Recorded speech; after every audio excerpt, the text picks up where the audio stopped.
Alhamdulillahi rabbil alamin wassalatu wassalamu ala nabiyyina muhammadin wa ala alihi wa sahbihi wa man tabi'ahum bi ihsan ila yawmiddin. Aray musidɓe julɓe miɗo salmina on lando tanala ton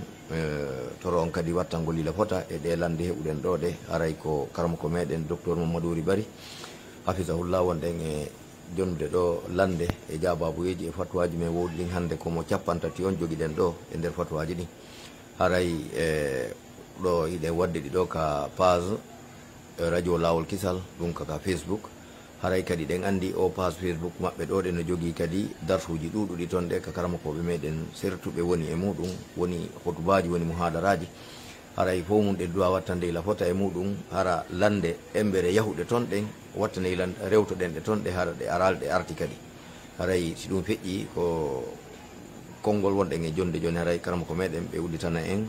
fi fatwa on haray assalamu aleykum wa rahmatullahi. وعليكم السلام ورحمة الله وبركاته. الرحمن الرحيم. الحمد لله رب العالمين نحمده ونستعينه ونستهديه ونعوذ به من شرور أنفسنا ومن سيئات أعمالنا من يهد الله فلا مضل له ومن يضلل فلا هادي له أشهد أن لا إله إلا الله وحده لا شريك له وأشهد أن محمدا عبده ورسوله بلغ الرسالة ونصح للأمة وأدى الأمانة وجاهد في سبيل ربه وعبده حتى أتاه اليقين صلى الله عليه وعلى آله وأصحابه ومن سار على منهجه واتبع سنته إلى يوم الدين. معاشر الإخوة المشاهدون والمستمعون والمشاهدات والمستمعات في هذه الوسائل المباركة وفي هذه الإذاعة إذاعة السعادة والنجاح والفلاح والسلام أحييكم بتحية الإسلام السلام عليكم ورحمة الله وبركاته وأسعد الله أوقاتكم. أسأل الله جل في علاه أن يجعل هذا المجلس مجلسا مباركا ميمونا وأن يوفقنا لما يحبه ويرضاه من الأقوال والأفعال. وهذا المجلس مخصص لإجابة عن بعض الأسئلة التي وردت إلينا. فالسؤال الأول يقول السائل حين فرضت الصلاة كم ركعات فرضت وأين بدأ رسول الله صلى الله عليه وسلم الصلاة أفي مكة أم في المدينة؟ أقول في الجواب وبالله التوفيق. ما يتقول الله سبحانه وتعالى نوهاني يتردنو irro ɗen wonde ko kanko tun woni reweteɗo ko kanko tun tagi ko kanko tun woni e fewjude fi tagore nden ko kanko tun kadi hande e rewede irro ɗen ɗum torɗemo yo juulu enelaɗo meɗen Muhammad sallllahu alayhi wa sallam o mo onuli e meɗen saabu yurmede yo juulu e sahabaɓe enelaɗo ɓen fof o juula e hoore kala jokkuɗo ɗina kaɓe jokkuno kan Allah tawata kandina jokkuɗen allahumma amin yo Allah tabintigen e hoore makka Allah. Haray onon musidɓe julɓe wonɓe heɗade wonɓe e darude e ka Facebook ɗo e ɗi groupe aji e o radio meɗen barkinaɗo radio lawol kisal on jarnama on salminama on weltanama e tori Allah subhanahu wa ta'ala yo allahu waɗu en fof julɓe moƴƴuɓe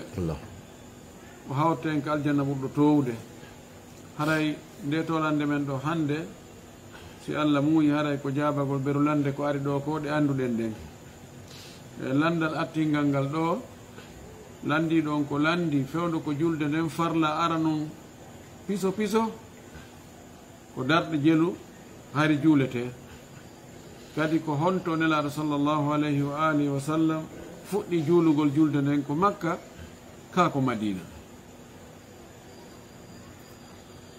no gelorɗen noon bi attawaturi anna assalawati qad furidat annabi sallah sallama 50 salatan thumma nukisat ila 50 وهو كان في مكة في ليلة الإسراء والمعراج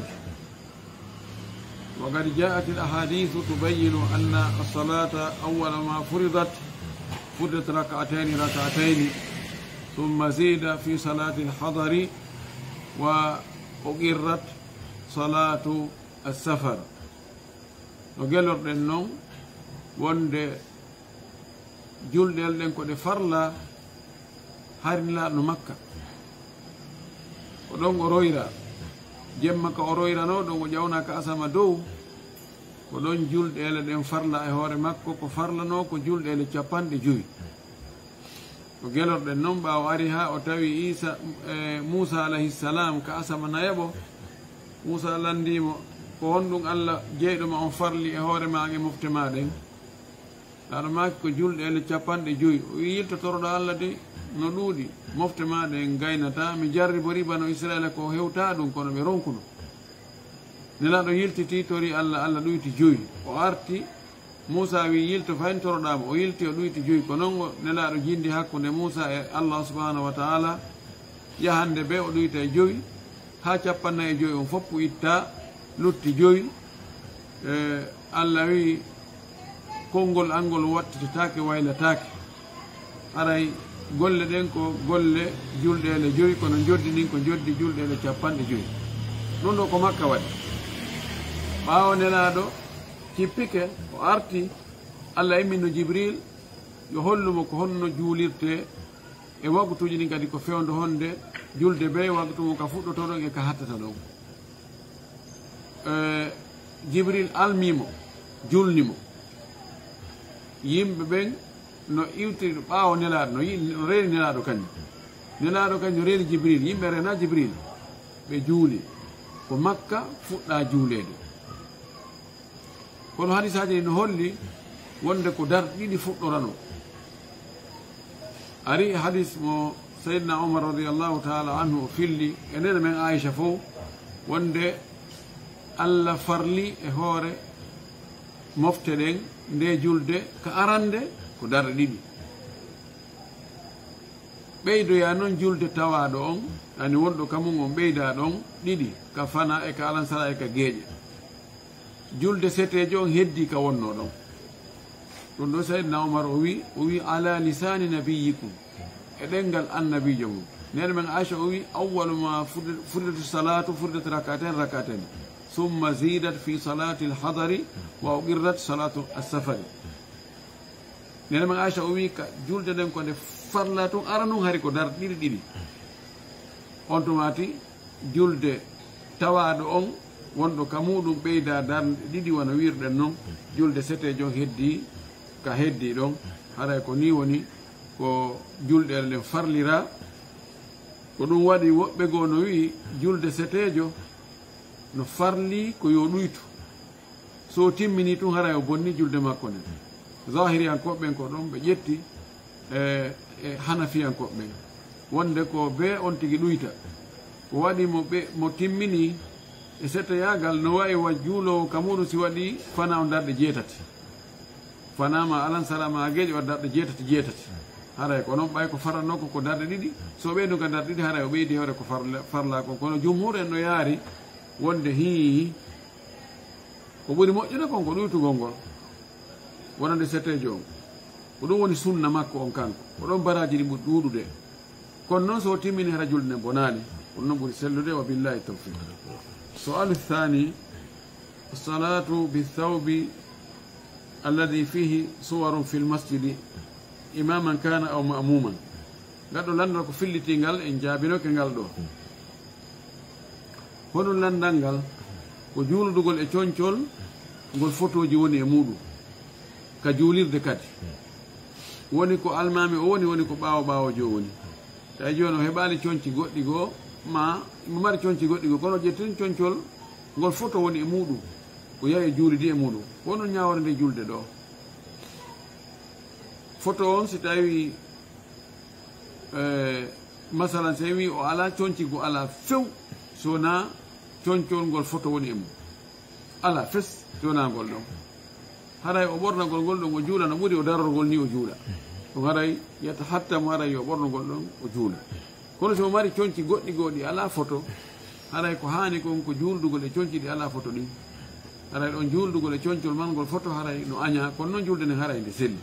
woni ko almami woni woni ko ɓaawo ɓaawojo waɗi sino aña goo taw no gasa son wonsinamo kanko tigi o wona e ndaarugol photoji ɗi ma o son wonsina yimɓe goo si tawi mo yeeso woɓɓe no ɓaawa makko photo ngo ka ɓaawa makko woni no gasa o wona e ndaarugol ɗum ɗon haray wona ko haani kono noon bonnata julde nde wa billahi tawfiq sualu thalith من أدرك الإمام في التشهد الأخير هل يبتدئ الصلاة أم يبني على هذه التكبيرة تكبيرة الإحرام بيرو كلاندي مؤري تاوي المامي نو تايار تاي ساكتي دو وجورني كتاي ساكتي دو كونو سالمينال تاو وهيوتا او حبرا وتاوتا دون المامي تون المامي سالمينا haray ko yo immo o fuɗɗito julde nden e ba o mana o ɓanta o darna kadi yani joni si almami salmi kankadi yo salmi o immo noon o darnana hoore makko o fuɗɗito e ba ka yo continue ɗon yo salmami salmi yo immo tun joni o adda fatiha makko e simore waɗa ruku o ɓanta o continue on hawgayna julde nden ɗo no waɗi noneji ɗiɗi si tawi goɗɗo arali fes mo tawata so taƴi julde ɗo o salmini ɗon o tawataymo ɓe juula julde jama ala ko kanko tu ɗo ko yo continue taw taƴu dey yo maho ɗon milaɗo sallllahu alayhi wa sallam o maki ka tawɗo men wo tokke ɗo mana tawɗo men ɗo wo ko kamɓe almami ɓe kanko nelaɗo sa sallam e kala almamijo kala ka tawɗa almami no tawruɗamo wo ko ya habbir tawtamo e julde makko nde joni noon si a tawi almami ɓantike e rukku on ka darde sakkitinde haray nden darde ɗon a heɓali nde kono haray ko ya tawtumo so salmini to taƴu dey jokku ɗon a heeɓi julde jama a heeɓi baraji julde jama kono yettuda no ari si tawi joni a yi groupe goo ari ma joni ko on mbuy ardi ko on jama ardi on tawi almami no tawi ar tawi a sakkiti ɗon ko ɓuri moƴƴande ko on habbir tawtomo ɗon continue on ɗon ka ko yon accu ha o salmina onon kadi darno hoore moɗon waɗno hoore mo julde jama ma joni ko antun a ari a tawi ɓe tayyade kono ado almami salminde a yi jama naati ɓen ɗon no habbi ha almami on salmina noon ɓe darna si almami salmini on ko ɓuri moƴƴandema ko ya salmin ɗon tawto ya ɓeyda heɓa julde jama ka fuɗɗi ha ka hatti ka ko ya continue ɗon ɗo karama ko ɓen no yeddodiri woɓɓe goo no wi ko ɓuri moƴƴude ko ya salmi ya tawta ɓeyɗa noon juulon julde jama heɓa jama on ɓod takbirat ihram ha ka salam woɓɓe no owe continue ɗon ɓayi tun a heeɓi fuɗɗode a naati e julde jama a heeɓi gokkum ton ko fanɗi o on beru adoɓe salminde continue ɗon ko ɗum ɗon ɓuri sellude ko yonti continue ɗon hayso salminali wa billahi tawfiq sualu rabi man yaqra'u fi salati jahriyati wala yusmi'u sawtahu man yalihi woɓɓe landi ko goɗɗo wonɗo e juulude julde nde jande mum feññinte salatu jahriya ɗum en andi ko arde en ɗiɗi ka futuro e arde en ɗiɗi ka geeƴe e subaka on ma hara ko juma ɗum ɗo no jeeya e julɗele feññinteɗe jande muɗum wo kanko noon simo janngude wonɗo takko makko nanata hito ngo hono won ñawore oɗo bonnata no woodi wona imam ahmadou kanko mo yaari wonde tawi ko antum woni e juulude antum hay ka feññinteɗe wawi suuɗude siko antum woni e juulude ma joni ko almami hariɗe juulude almami masalan artawɗo almami ka darde sakkitinde innen ka futuro ma ka geeƴe almami salmina ko wotere juulɗoɗa e almami ya immanara ɗimmere ma nden ɗon a jangga e feññina imam ahmadou wi a wawi suuɗude ɗum ko ɓuranma sa faala suuɗe sa faala feññine idan ɗo wonɗo e juulude kañum tum feere ko ɓuri moƴƴude kon ko yo feññi jande nden o towna hito makko ngon seeɗa tawa mo ɓattike mo nanayi hito makko ngon sabuna ko sendi jande suuɗande jande feññinade ko si tawi jande nden ko an wonɗo janngude on tuune nande nden ɗon ko suuɗande si tawi mo ɓattikema o nana hito ma ngon nden ɗon ko feññinade na ɓe ewno kadi hara wonɗo gaɗa to no jenti hito makko ngo na ɗum noon de kono yo tawata si a ɓattikemo aɗa nayi hito makko ngo ko ɗum ɓuri moƴƴude ko yontigi feññi la sala sallam aki sallu kama ra'aytumuni usalli juule no hirɗo miɗo juulira ni no hirɗo sala sallam no juulirano fi kala ko almami kono janggay no feññina ka feññinteɗon o suuɗa ka suuɗeteɗon ko ɗon ɓuri moƴƴude e hoore so on tigi suuɗi nawdema bonnay maliki an ko ɓenno nani so suuɗi ka feññinte hara ɗuyti julde nden haray ko yo sujju ado salminago so feññini ka suuɗete haray o ɓeydi julde nden ko yo sujju ɓaawo salmini kono ko wiɗeɗa kon ko ɗum ɗon ɓuri sellude wa billahi tawfiq sualu lhamis man zana bi imra'atin hal yajuzu lahu an yatazawwaja bi ammatiha wa ukhtiha wa khalatiha ila akhiri ɓeɗo landi mo waɗiɗi e debbo zina audu billahi min alcheitani rajim allah dandu mo waɗiɗi e debbo zina ene no sellaka o jomba ɓattodiraɓe on ɗon debbo mo waɗiɗi zina e mum wano yaaye on ɗo wadda debbo on zina o jomba yaaye debbo no sella ma o wadda e jiwa on zina o jomba jaaja jiwa on ma miñan jiwa on ma nene jiwa on to soko ma nene jiwa on mawɗo no sella no sella ɓe wi azina la yanchuru lhurma zina sakitita harmugol wano jombugol sakitita harmugol ngol noon no dagi ka o jomba on ɗon jiwo ɓattodiraɓe on ɗon jiwo ko yeddodira ko nene on jiwo est ce que on jomba e nene on jiwo ma ɓiɗɗo on ɗon jiwo kono amma ɓeeɗa hara no sella ka o jomba ɓen ɗon wabillahi tawfiq sualu assadis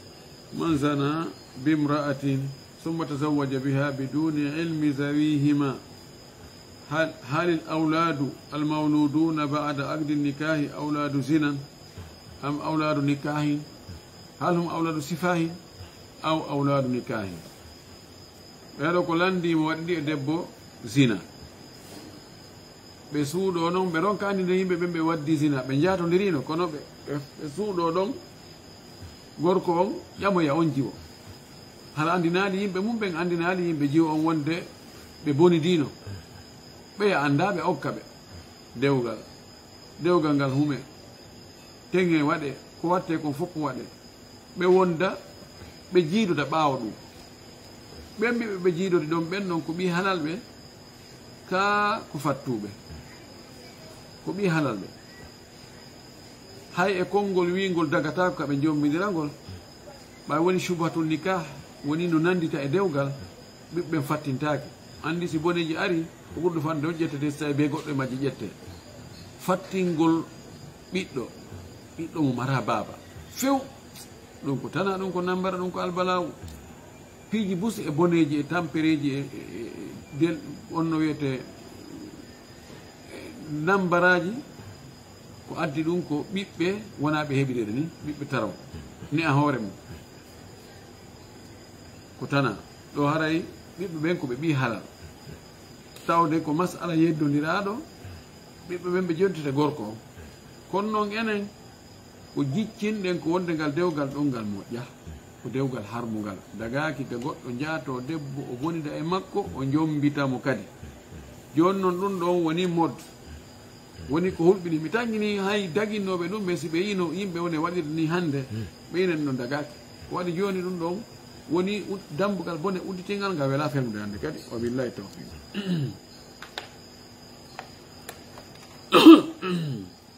amma noon si ɓe heɓrino ɓiɓɓe adoɓe humgol dewgal ɓen ɓiɓɓe ɗon wonata hande kadi fi ɓe humi dewgal ɓawo ɗum ɓiɓɓe heɓinoɓe ado dewgal ngal ɓen ɗon ko fattuɓe koy ha yawmal qiyama السؤال السابع استخدام الكافرة في أعمال المنزل كالطبخ في رمضان هل يجوز؟ ɓeɗo ko ɓe landi o kaɓe woni toon eɓe gollina e jiwɓe chrétien ɓe wona julɓe ɓe golle ɓen ɗon gollanay ɓe ka nder suudu lootugo suudu ndun wonde defugol ngol wuppugol weƴƴitugol danki kin ɗin piiji dankagol fa e ɓen ɓe gollay ko khadima gollowo ka nder suudu joni noon e suumay si ari si ɓen defani ɓe ɓewne gollande ɓen ɓen jiwɓe chrétien ɓe defani on tigi sunna kadi ko mboyi riba ko gosi ko futti ko toori ko ñiiri yandi hara no dagi no dagi ani ɓe heferɓe wona ɓalli maɓɓe ɗin soɓi ko diina kanko finde nden woni ko soɓi hara hino sella ellala e muɗum wa billahi tawfiq. sual thamin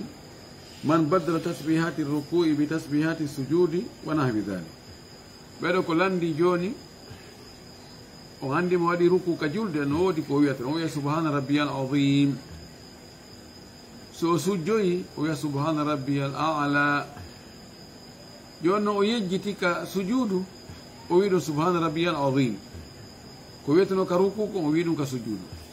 ma ɗum ko wiyetano ka sujudu kon subhana rabbiyal a'la ka ruku o wi ɗum subhana rabbiyal a'la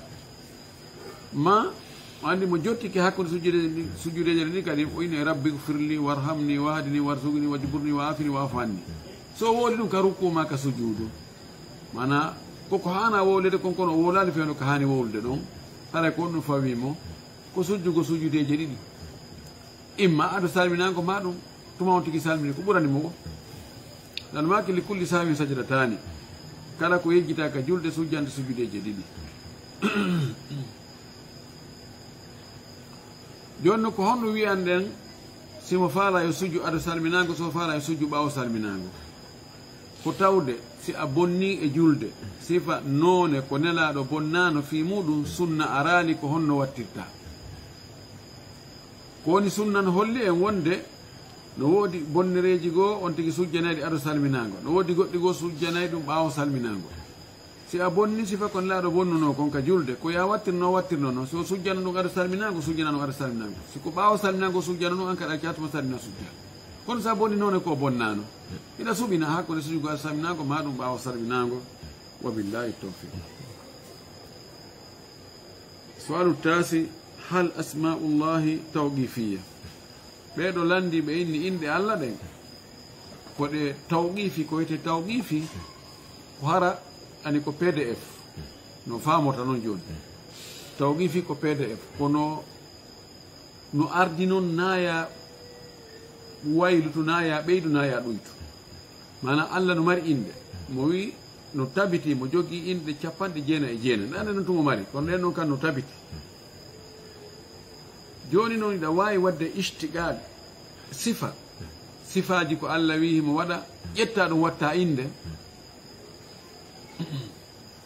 ka ko beru ko ari kon wonde nelaɗo sifani ken ɗum ɗo allah no wiire ni mo inne nde inde mo inne nde inde mo inne nde inde doa ɓeydetake sansatake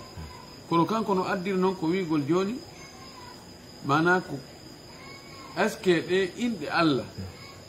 no wawi ka arabu hiɗe wawi firede kadi e ɗenɗe luttuɗe ɗen joni wi allahu ka arabu ko allahu so wino enen allah français ɓen wii je anglais ɓe wi god est ce que no gasira noon ka be fop wiya allahu ko pdf nayo sanso few o ɗengal be eno wi'irta allah allahu on ko woni joni ka arabu inɗe allah allahu subhanahu wa taala ɗe o nenaɗo inni allah ɗen enen en wawata modifigol ɓeyda ɗon inna joni a wasita e allah no wireni kadi haray ɗo kadi no gasa ka o wireni masalan sittir ko inde allah joni est ce que no wi joni yimimo kadi satir ma satour ɓay yani waɗen istigago ɗon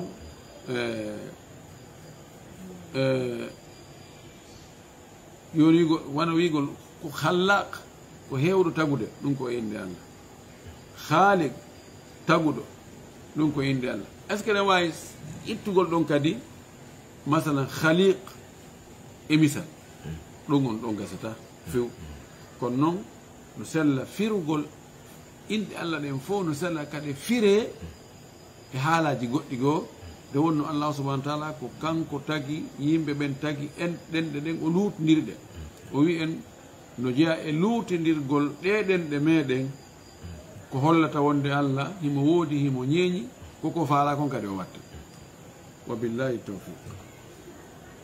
sualul ashir istikhdamu ashabin للإنجاب عن طريق النصارى هل يجوز للمسلم بيدو بي في جيد نو ساتاني بي جيدا غونغو ساتاني بي موƴƴi ɓe yahi ka ɓe mari feere yawgol toon fof fiyo ɓe heɓu jiidi kono ha joni taw sottali ɓe yahi ka portoɓe ɓe nani noon inde woɓɓe goo no ga waɗa ɓe lekkele ɓale keɓe e haako e ɗaɗi e ko way tawanno woɓɓe jarribike ɗum wo nafi kono ɓe humpiti wonde ɓe waɗa ɓe ɗum wona ɓe kafuɗe ndina ko chrétien ɓe faala hari nulande ɗum gayo ɗum naɓe ton ɓe hutora ɓe ndaara si tawi allah arsikayi ɓe gueɗal kono ɓawi ɓe nani ko chrétien ɓe ɓe accu tawta mi ƴettu lekki e juuɗe chrétien jo taw ha mi lando karama koɓe so ɗum no dagani julɗo chrétien ɓe ɓen si tawi ɓe moƴƴini lekki tawa ko ɗaɗi ɓe golliri ma ko ceɓe ma ko haako en tout cas wona ko mocca wona ko yowdiri e diina ko nattiri e ɗon ɓe golli ma ko pikiji ɓe moƴƴini ma ko comprimé je ɓe moƴƴini ma ko ɗin ɗon fof hara no dagi ka julɗo hutora ko waɗi ko nattiri e ɗon ɓe ƴetti ɓe gollitiri na ko yowdiri e aqid na ko yowdiri e diina joni ɓe ndaara si tawi woni ɓeeɗa ɓe waɗal toon woɗaji he kon noon na yon waɗir ni na yon ɗum ɗo wanni na yon waɗ ɗum ɗo na yon waɗ ɗum ɗo si tawi ɗi woɗaji ala toon kala no daggi kaɓe hutora e hoore yoɓe andu jeedi ndin ko allah okkata allah wi en yahabu liman yachau inathan wa yahabu liman yachau dhukura aw yusawjihu dhukuranan wa inathan wa yajalu man yachau aqima ɗum okka ɓiɓɓe rewɓe tun woɓɓe kadi ɓiɓɓe worɓe tun woɓɓe o jillidira okka ɓiɓɓe worɓe ɓiɓɓe rewɓe woɓɓe waɗa ɓe jibinta few haray ko yoɓe andu ɗum ɗon haray no dagi kono noon on tigui ñawdorta ko tawata no harmi waɗi joni ɓe allah jarribori angal heɓugol ɓiɓɓe tawa ɓe yiiɗi ha saabu yiɗugol ɓiɓɓe ɓen ɗaɓɓugol ɓiɓɓe ɓen defa ɓe ha ɓe waɗa shirkuji ɓe yaha waɗa ko karama ko bat ñiɓɓe ɓen ɗayna ɓe windana ɓe piiji a lotto ɗum ɗo a yaray ɗum ɗo a ɓaɓoto ɗum ɗo a awloto ɗum ɗo nde ɗon yiida on weƴƴitay ɗum ɗo on warrani piiji wallahu almustaan harat noon dagaki wabillahi tawfiq sual hadi ashar farata fi qada'i ramadana hatta harima hal yalzamuhu alqada'u am yakfihi al-it'am ɓeɗo wi o suumayeje ɗiɗi no fawiɓe ɗen suumayeje ɗiɗi ko lebbi ɗiɗi suumaye nder duuɓi ɗiɗi ka ko balɗe ɗiɗi jiyaɗe suumaye ɓe wola to ɓe suumayeje ɗiɗi suumayeje so yi suumayeje ɗiɗi jee on ɗon no wawi hara ko balɗe ɗiɗi jee on ɗon no wawi wonde hara ko lebbi ɗiɗi suumaye hitande go e suumaye hitande go joni noon nandi tawi ko ɓe yette sowɓe ɓe weltidi ɓe daari ko ittugol kooƴe weeli ko ɓe jokki ɗum ɓe yoɓali ha noon joni fayda nayo ari tawi joni yoɓugol ngon sattani ɓe moƴƴi ko honno ɓe watta koɓe force ɓe yoɓa kako yoɓe ñammi si tawi ɓe wawi force ɓe yoɓira gukkum na ɓe jokkidir ɓe yoɓira seeɗa hare no waɗɗi ɓe yoɓu seeɗa mo ñawlike suumaye ko yo yoɓu horugol ngol tigi si tawi noon woni ɓe ronki few joni hay suumayere fewndi ɗum ɓe wawata ndu horude ɗum wara ɓe ñammi ani ñammingol ko ɗum woni dernier solution ko ñammingol ngol ɗum ɗon yahama e mum woosi tawi wawata ko yoɓade few ani nayo kañum wawata wonde hande mo nawi janggo hecciɗi ka nawnare onti no wonde hande mo nawni o wawata horde kono janggo ndikki ko ɗum waɗi nawnuɗo on kanko fanniŋi mo tanƴini ndikkugol ko yo habbo na yo ñammi o habbo hatuma o ndikki wo on tuma te yoɓa wabillahi tawfiq طيب السؤال الأخير الصلاة في القطار إذا كان وقت الصلاة سيخرج قبل الوصول oɗo ko gollowo o wi o ƴawa e train nde moywa ka golle no gasa hara waktu on hara heewali o ƴawa ka tere kono nde mo hewtoya ka makko taway waktu o feƴƴi kono no watta o juulay ka teren ɗon e jaamine ko landal ngal kono nande o darali ngal ka lande nden wona jaabere ɗum si himo tanƴini o hewtoyay aɗo waktu o yaltude ko yo habbo ha o hewtoya o juula hay si tawi ko waktu yoroyɗo ara mana kaka bukkol o woni mbeeloyde mana fayda ka lannoyta ɗon hay si ko ɗum o juula ka leydi o waɗa rukku o waɗa sujudu o waɗa ko watte kon fof kono si tawi mo felliti ɗoyo teren on cippoyo daro o cippo haray oɗo waktu feƴƴi zamanu makko on haray feƴƴi ɗon ara yo juulu ka teren ton o juula fodde taage so heɓi feere fewtugol ka qibla nde mo habbira ko yo fewtu ka qibla o habbira si tawi teren on tournoyi ha huccoyi ka qibla ara ella ala yo konti kono wiyeto ka fuɗɗode haray mo fewti qibla on nde wonno allah subahana taala ko wi fattaqullah mastatatum huli allah fodde taaga nokku o wi la yukallifu llahu nafsan illa wusaha allah fawanko sena ko mere feere naɗo maki ida amartukum bi amrin fatu minhu mastatatu si mbiyami ɗo hunde are fodde taaga muɗum haray ko ɗum o mari taaga on en torki allah yo allah hawli sawabu billahi tawfiq jasakumllahu heyran haray docteur on weltanama on ara on ɗonama kadi allahu ɓeydu cellal ngal duumina cellal ngal yen arsike dumbakata ɓamasiboji haray ko embere ɗum ɗo heɓunoɗen tan ɗo ɗe fi ɗum ɗo